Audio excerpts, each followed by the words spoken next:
In a previous video, we discussed the idea that everything has a spiritual use if you know how to use it.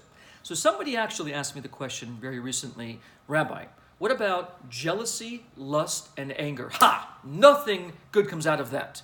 How can one be jealous in a godly way? How can you be angry or lustful in a godly way?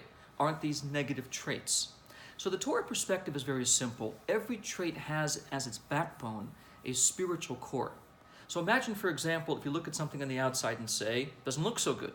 But if you go and dig all the way to the middle, you discover, wow, it's beautiful. It's just the outside doesn't really match the inside. So let's take those three, exactly as the question was asked to me. Jealousy, lust, and anger. What's an example for each of making it a divine quality? Let's start with perhaps the most pernicious, which is anger.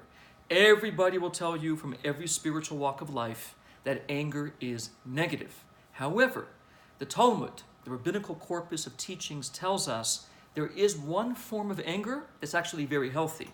Anger against one's own evil.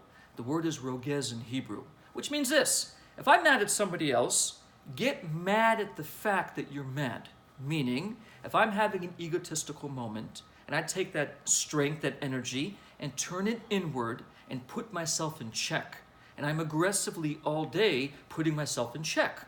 With compassion, of course. We don't want to hurt ourselves. But if I identify my weakness and I champion what's right with energy and strength, that's called good anger. Turning toward one's negative traits and putting them in place. Number two, we have lust. My wife went to Israel one time and met somebody who she knew from her youth, who was actually back then rather a big rock star. And back then he was known to be the rock star life, the money, the womanizer.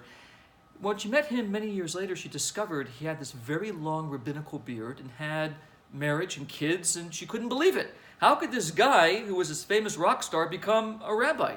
So she asked him, and he said that he discovered in his life that all the things he wanted, he could do in a holy way. In his case, womanizing, lust, became focused on one woman. And wouldn't you know it, he had 8 kids. I guess that lust thing paid off. In other words, the lust isn't the problem.